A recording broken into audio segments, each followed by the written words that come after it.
Hello everyone, welcome to साक्षीज़ Vidya Sadhana.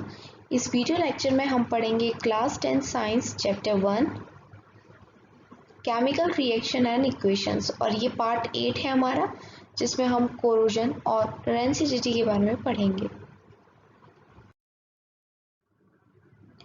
Have you observe the effects of oxidation reaction in everyday life?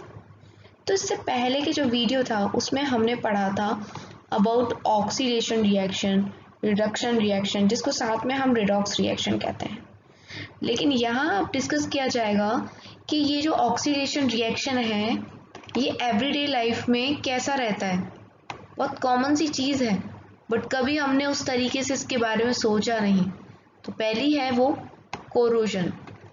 You must have observed that iron articles are shiny when new, but get coated with reddish brown powder when left for some time. हम सबके घर में कुछ ना कुछ item ऐसा होगा जो लोहे का है, लेकिन हम क्या देखते हैं कि कुछ टाइम पीरियड के बाद जब वो पुराना हो जाता है तो उसके ऊपर एक कोटिंग आ जाती है रेडिश ब्राउन पाउडर जैसी, जिसको हम कहते हैं हिंदी में कि भाई जंग लग गई है। When left for some time, अगर उसको कुछ टाइम के लिए छोड़ दिया जाए, ध्यान ना दिया जाए, तो हर लोहे के आइटम पे जंग लग जाती है और वो खराब होना स्टार्ट हो जाता है। This process is commonly known as rusting. जंग को रस्ट कहते हैं, तो इस जंग लगने की प्रोसेस को भी हम रस्टिंग कहते हैं। Some other metals also get tarnished in this manner. Have you noticed the color of coating formed on copper and silver? तो जिस प्रकार से लोहा समय के साथ खराब हो जाता है, रस्ट हो जाता है, वैसे ही रस्टिंग हो जाती है, वैसे ही और भी मेटल्स हैं जो समय के साथ खराब हो जाते हैं, उनकी शाइन चली जाती है। सिमिलर केस होता है कॉपर और सिल्वर के साथ। When a metal is attacked by substance around it, such as moisture, acid, etc., it is said to corrode and this process is called corrosion.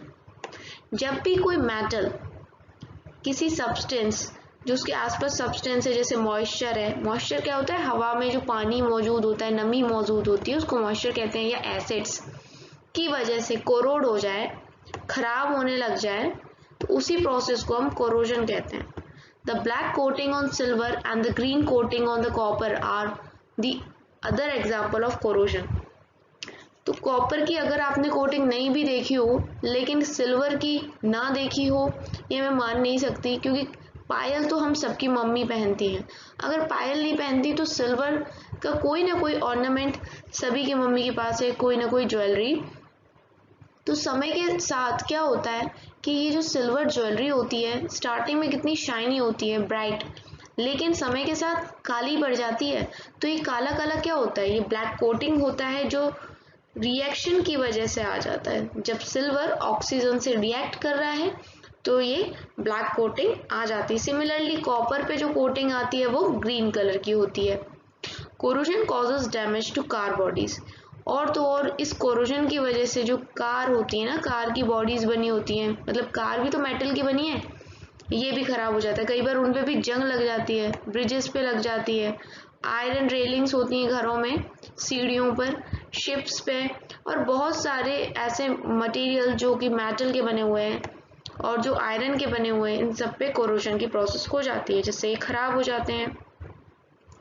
Corrosion of iron is a serious problem. ये काफ़ी serious problem है। Every year an enormous amount of money spend to replace damaged iron. हर साल लाखों की जो राशि है, पैसे हैं, वो सिर्फ इसी काम में लगाए जाते हैं कि हम जो डैमेज आयरन है उसको रिपेयर कर दें, मतलब उसकी जगह दूसरा लगा दें, रिप्लेस कर दें। मतलब you will learn more about corrosion in chapter 3, और इन डिटेल हम पढ़ेंगे थोड़ा और ज़्यादा चैप्टर 3 में कोरोजन के बारे में। सो नेक्स्ट चीज़ जो है वो है rancidity. Have you ever tasted और smelled the fat oil containing food material left for a long time? मान लीजिए कोई भी आपकी खाने की चीज़ है, स्पेशली फैट या कोई ऑयल, उसको अगर आप ऐसे ही छोड़ दें तो जब आप उसे टेस्ट करेंगे, स्मेल करेंगे, तो कैसा लगता है? गंदा लगता है ना। When fats and oil are oxidized, they become rancid and their smell and taste change. तो जब ये फैट्स वाली चीज़ या ऑयल वाली चीज़ ऑक्सीडाइज्ड हो जाती है, क्योंकि हमने इनको ऐसे ही छोड़ दिया है और वातावरण में हवा है, हवा में ऑक्सीजन है, तो ऑक्सीडाइज्ड हो गई। तो हम क्या कहेंगे, जब इनकी स्मेल खराब हुई, टेस्ट खराब हो गए, तो हम कहते हैं कि ये रेंसिड हो गए हैं। Usually substance which prevent oxidation antioxidant are added to food containing fats and oils.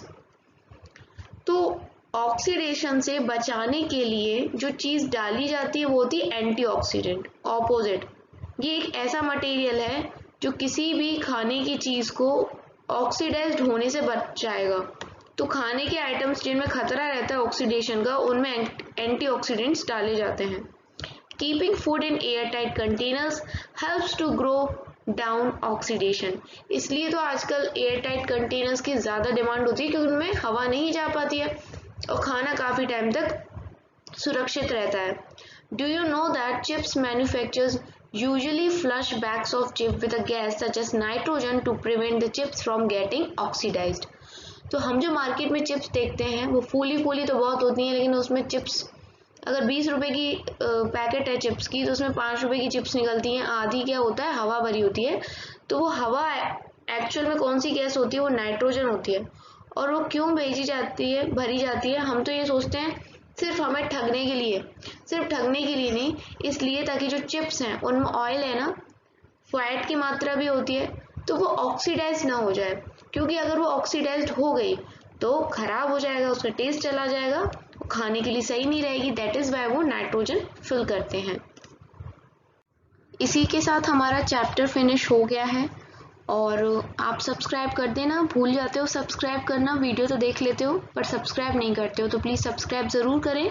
और ये बताएं कि अब नेक्स्ट वीडियो किस सब्जेक्ट से रिलेटेड हो, केमिस्ट्री की ही बनाऊं, मतलब 1 2 3 के सीक्वेंस में बनाऊं, या फिर बायो का पार्ट उठा लूं या फिजिक्स का उठा लूं।